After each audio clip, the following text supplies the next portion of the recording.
घनमूल। घनमूल को इंग्लिश में cube root कहते हैं। जैसे बी का घनमूल निकालना है, किसका? बी का।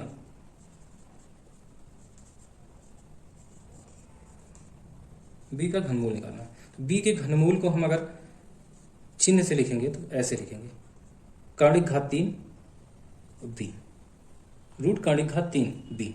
ठीक, इसको दूसरे तरीके से बी पूरे का घात 1/3। ठीक, जब यहां पे 3 रहता है या 1/3 रहता है तो जो रूट में रहता है, इसीलिए इसी की वजह से 3 का जोड़ा बनाते हैं। जैसे कोई भी एग्जाम्पल ले लेते हैं, रूट 8 ले लेते हैं, कार्डिक घात 3 है इसका एग्जाम्पल में। ठीक, तो रूट 8 को हम क्या लिख सकते हैं? इस टाइप से अगर लिखेंगे तो 8 लिखे, इसका घात 1/3 लिख दिए। अब 8 को क्या लिख सकते हैं? 8 को लिख सकते हैं 2 की घात 3, 2 गुणे 2 गुणे 2, 3 बार। ठीक, इसका घात पहले से 1/3 है। जब घात के ऊपर घात होता है तो इसका आपस में गुणा होता है, इसलिए क्या हो जाएगा? 2 की घात 3 गुणे 1/3। यह 3 कट गया। ठीक, तो यहां पे बचा क्या? 2 बचा। यही हमारा आंसर हो जाएगा। इसीलिए हम 3 का जोड़ा बना के घनमूल में से बाहर निकालते हैं। ठीक है, इसीलिए 3 का जोड़ा बनाते हैं। जो ऐसे जोड़ा बनाते हैं, यहां पे लिखा है 2 गुणे 2 गुणे 2, यही लिखा है, जोड़ा बनाए। अब इससे इस 2 को बाहर निकालिए, यही आंसर आता है। इसी वजह से इसका घात 1/3 रहता है और यह जाके कट जाता है, इसीलिए 3 का जोड़ा बनाते हैं। ठीक, कह रहा कि निम्नलिखित संख्याओं को किस सबसे छोटी संख्या से भाग दें कि भागफल एक पूर्ण घन संख्या बन जाए।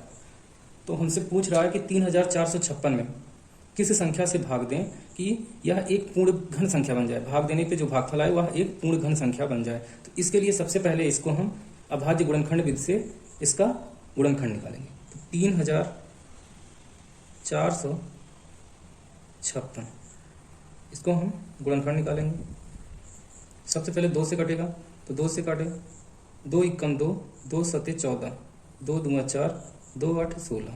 फिर 2 से कटेगा, 2 8 16, 2 छके 12, 2 चौके 8।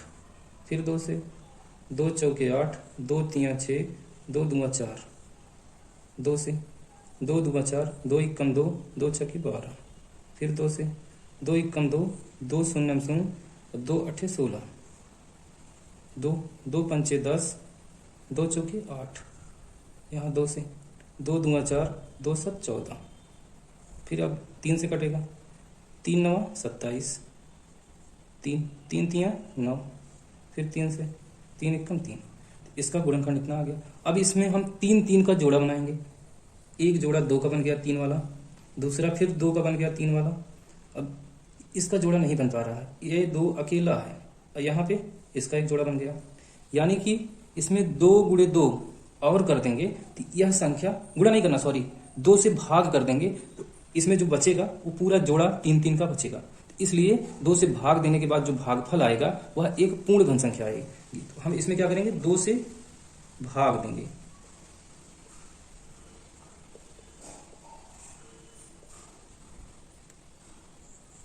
यह एक पूर्ण घन संख्या बन जाएगी। हमसे यही पूछा है कि किससे भाग दें, तो 2 से भाग दे दो इसको, तो यह एक पूर्ण घन संख्या बन जाएगी। बस इतना ही पूछा है। ठीक, इसका दूसरा क्वेश्चन है 250। इसमें भी वही निकालना है कि किस संख्या से भाग दें कि यह एक पूर्ण घन संख्या बन जाए। तो इसमें भी वही स्टेप अपनाएंगे। 250 का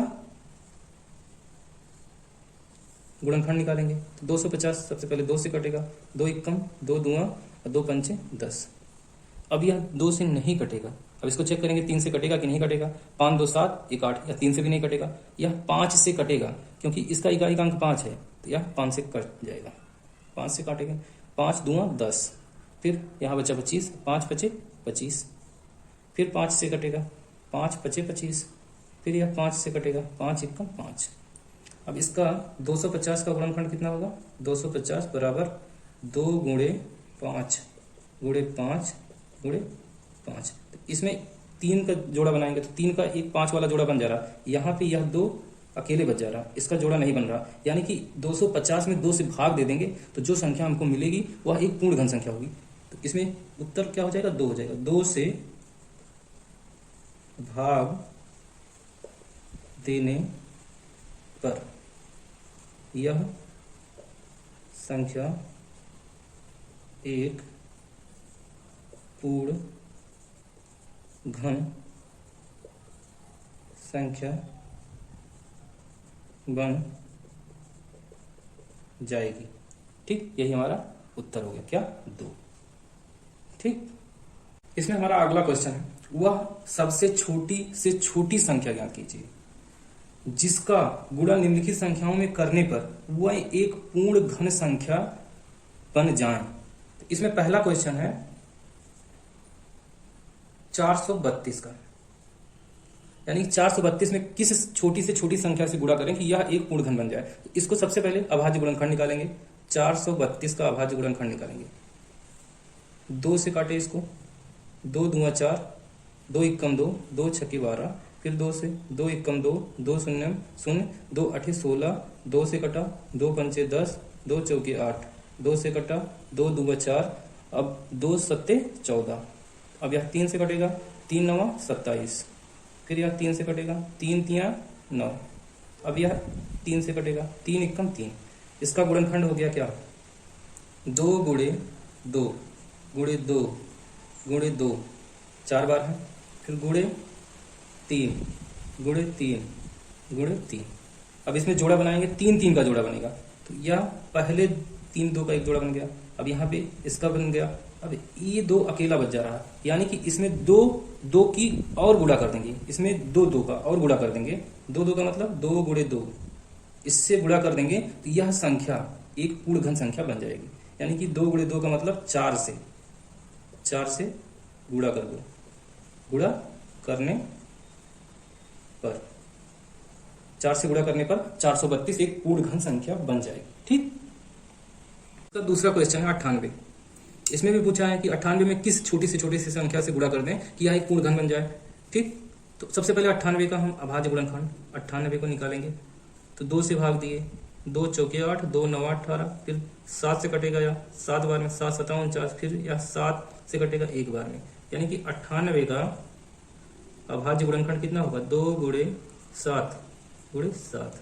अब घन बन जाए तो घन का मतलब 3 3 संख्या का जोड़ा, तो इसमें 2 में 2 संख्या की कमी है, कितने की? 2 गुणे 2, तब यह 3 का जोड़ा बनेगा। और 7 में इसमें 2 ही संख्या है, यानी कि 1 7 की कमी है, तो 1 7। अब इस संख्या से गुणा करेंगे इसमें, तब यह एक पूर्ण घन संख्या बनेगी। इसका मान कितना होगा? 2 दूना 4 और 4 सत्ते 28, यानी कि 98 में 28 से अगर गुणा कर देंगे, 28 से गुणा करने पर प्राप्त संख्या एक पूर्ण घन संख्या होगी। ठीक, 28 से अगर 98 में गुणा करेंगे तो यह एक पूर्ण घन संख्या बन जाएगी। ठीक है, तीसरा क्वेश्चन है, अभाज्य गुणनखंड विधि का उपयोग करके निम्नलिखित संख्याओं के घनमूल ज्ञात कीजिए। इसमें पहला क्वेश्चन है 729 का ज्ञात करना है, अभाज्य गुणनखंड विधि।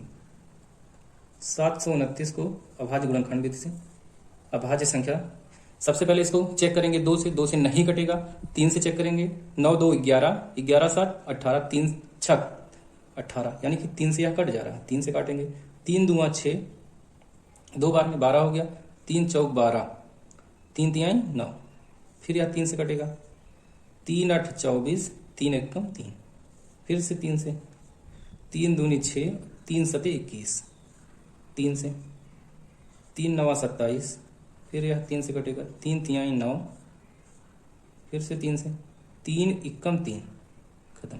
अब इसमें इसका जो है घनमूल ज्ञात करना है। तो घनमूल में क्या होता है? 3 3 का जोड़ा बनता है, एक जोड़ा 2 जोड़ा, 3 3 संख्या का, यानी कि 729 का घनमूल में यहाँ पे 3 होता है, जो कर्णिक घात होती है वहां पे 3 होता है।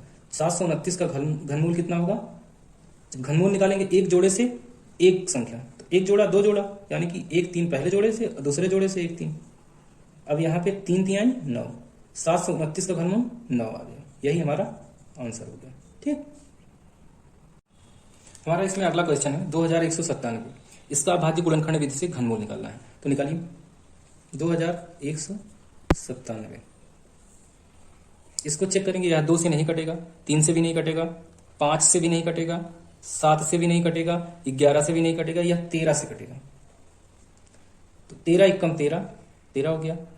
अब यहां से 8 बचा, 89 हो गया, तो 6 बार जाएगा। 13 छके 78, तो यहां से 11 बचा, 7 यानी कि 117 हो गया, तो 9 बार जाएगा। 13 9 117। फिर अब इसमें 13 से 13 एकम 1 बार गया। अब यहाँ पे बचा है 6 में से 3 घटाएंगे तो 3, यानी कि 39 हो गया ये, तो 3 बार जाएगा। 13 3 39, फिर से 13 से कटेगा। 13 एकम 13। अब 2197 का गुणनखंड कितना होगा? 13 गुणे 13 गुणे 13। तो अब इसका घनमूल कितना होगा? घनमूल में कणिक घात 3 होती है, ठीक। 2197 का यहां से 13 गुणे 13 गुणे 13 है, तो इसका पूरे का जोड़ा बनेगा, एक ही संख्या बाहर निकलेगी, तो यानी कि 13 केवल निकलेगी। अब इसका घनमूल 13 हो गया, यही हमारा आंसर हो गया, ठीक। इसमें हमारा अगला क्वेश्चन है, निरंतर व्यवकलन विधि से घनमूल ज्ञात कीजिए। इसमें हमारा अगला क्वेश्चन 125 है। 125 का निरंतर व्यवकलन विधि से घनमूल ज्ञात करना है। तो निरंतर व्यवकलन विधि से घनमूल ज्ञात करने के लिए क्या करते हैं, इसमें से जो संख्या दी गई है 125, जिसका घनमूल ज्ञात करना होता है, सबसे पहली कंडीशन इसमें है कि यह पूर्ण घन होना चाहिए, तभी हमको उस विधि से ज्ञात कर पाएंगे।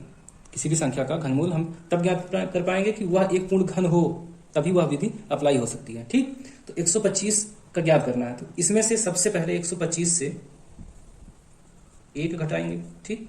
अब आ गया 124, फिर 124 में से 7 घटाएंगे, ठीक। जब 7 घटाएंगे तो यहां पे आया 7, यहां बचा है 1, यहां बचा है 1, 117 हो गया। फिर 117 में से 7 के बाद 19 घटाएंगे, तो अब यह हो गया 98।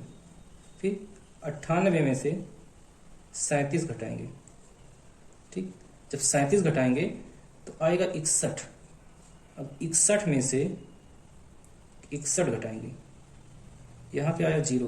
तो यह प्रक्रिया कितनी बार अप्लाई की है? 1 बार, 2 बार, 3 बार, 4 बार, 5 बार। कितनी बार? 1 2 3 4 5। यानी कि यह 125 जो है किसका घनमूल है? घन है 5 का। 125 किसका घन है? 5 का। यानी कि 125 का घनमूल कितना होगा? 5 होगा।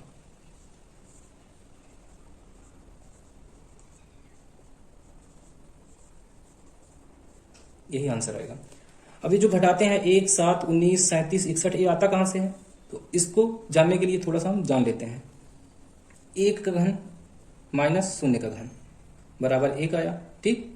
2 का घन माइनस 1 का घन बराबर 7 आया। 3 का घन माइनस 2 का घन बराबर 19 आ गया, ठीक। 4 का घन माइनस 3 का घन बराबर 37 आ गया। 5 का घन माइनस 4 का घन बराबर 61 आया। ऐसे ही डाट डाट डाट जितना आएगा वही घटाते जाएंगे। इसमें हमारा दूसरा क्वेश्चन है 343। इसको भी व्यवकलन विधि से घनमूल ज्ञात करना है। सबसे पहले क्या करेंगे? 343, इसमें से 1 को घटाएंगे, आया 342, ठीक। फिर 342 में से 7 को घटाएंगे। अब यहाँ पे 12 में से 7 गया, 5 आया। अब यहाँ पे बचा 3, फिर 3, 335 हो गया। 335 में से फिर जो है 19 घटाएंगे। जब 19 घटाएंगे तो यहाँ पे आएगा 15 में से 9 गया 6, यहाँ बचा 12, यानी कि 2 में से 1 गया, 1 आया। अब यहाँ पे 3, 316। फिर यहाँ 316 में से 37 घटाएंगे। 16 में से 7 गया, 9 आया, यहाँ बचा 0, यहाँ से कैरी लाए, इसको बनाए 10, 10 में से 3 गया, 7 आया, यहाँ पे बचा 2, 279, तो 279 हो गया। 279 में से 61 घटाएंगे। अब 9 में से 1 गया, 8 आया है, यहाँ पे बचा है 6, 6 में से 6 जाए, सॉरी यहाँ पे बचा है 7, 7 में से 6 गया, 1 आया, ये 2, 218 हो गया। तो 218 में से 61 के बाद 91 घटाएंगे। 8 में से 1 गया, 7 आया।